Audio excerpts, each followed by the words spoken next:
Hi అందరికీ, నేను మీ సుభాష్ని. ఈరోజు రెసిపీ వచ్చేసి ఎగ్ కర్రీ. ముందుగా నా ఛానల్ చూస్తున్నట్లయితే లైక్ చేయండి, షేర్ చేయండి, సబ్స్క్రైబ్ చేయండి. ముందుగా నేను 4 ఎగ్స్ని తీసుకుని ఇలా బాయిల్ చేసి పెట్టి ఉంచుకున్నాను. ఈ ఎగ్ షెల్ అనేది మొత్తం పూర్తిగా తీసివేశాను. ఎగ్స్ అన్నిటిని ఇలాగా మొత్తం లైట్గా కట్ చేసుకొని లైట్గా ఇలా ఉంచుకోవాలి. ఇలా నేను అన్నింటినీ కట్ చేసుకున్నాను లైట్గా. ఇప్పుడు నేను 6 టమాటో, 1 ఆనియన్, 2 గ్రీన్ చిల్లీ, 2 కరివేపాకు రెమ్మల్ని తీసుకొని ఉంచుకున్నాను. ఇలా మొత్తం కట్ చేసుకొని ఉంచుకోవాలి.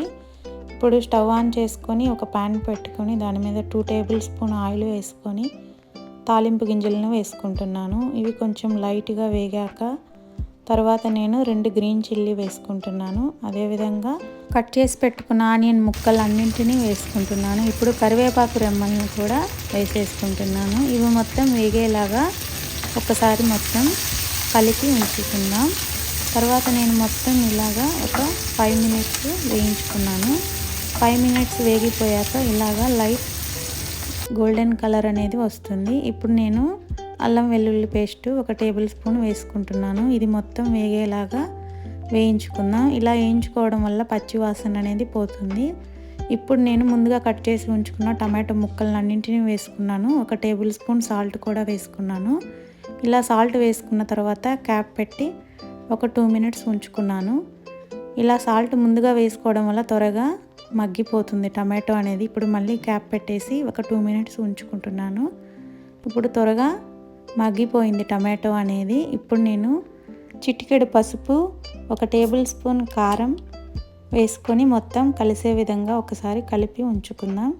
ఇలా మొత్తం కలిపిన తర్వాత మనం కొంచెం ఎక్స్ట్రా వాటర్ని యాడ్ చేసుకోవాలి. గ్లాస్ వాటర్ని యాడ్ చేసుకున్నాను. ఇలా వాటర్ యాడ్ చేసుకోవడం వల్ల మనకి గ్రేవీ అనేది వస్తుంది.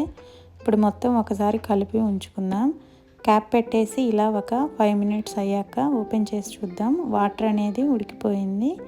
ఇప్పుడు మొత్తం ఒకసారి కలుపుకొని ముందుగా ఒలిసి ఉంచుకున్న ఎగ్స్ని దాంట్లో వేసేసుకుందాం. మొత్తం వేసిన తర్వాత ఇప్పుడు గరం మసాలా అనేది 1 స్పూన్ వేసుకొని మొత్తం కలిసే విధంగా ఒకసారి కలిపి ఉంచుకుందాం. ఇలా మొత్తం కలుపుకున్న తర్వాత క్యాప్ పెట్టేసి మనం ఒక 2 మినిట్స్ వెయిట్ చేద్దాం. 2 మినిట్స్ తర్వాత ఓపెన్ చేసి చూస్తే ఇలా దగ్గర పడుతుంది, ఆయిల్ అనేది పైకి వచ్చేస్తుంది. ఇప్పుడు మనం దీంట్లో కొంచెం పుదీనా అదేవిధంగా కొత్తిమీర చల్లుకొని కలుపుకుందాం. మొత్తం కలిసే విధంగా మిక్స్ చేసి ఉంచుకుందాం. ఇలా మిక్స్ చేసిన తర్వాత ఒక 5 మినిట్స్ క్యాప్ పెట్టి ఉంచుకుందాం. తర్వాత 5 మినిట్స్ అయ్యాక ఓపెన్ చేసి చూస్తున్నాను. ఇలా కర్రీ అనేది బాగా దగ్గర పడిపోయింది. ఇప్పుడు స్టవ్ ఆఫ్ చేసేసుకుందాం. క్యాప్ పెట్టేసుకొని ఒక 2 మినిట్స్ అనేది పక్కన పెట్టేద్దాం. మనకి ఎగ్ కర్రీ అనేది రెడీ అయిపోయింది. మీకు నచ్చినట్లయితే లైక్ చేయండి. Thank you for watching.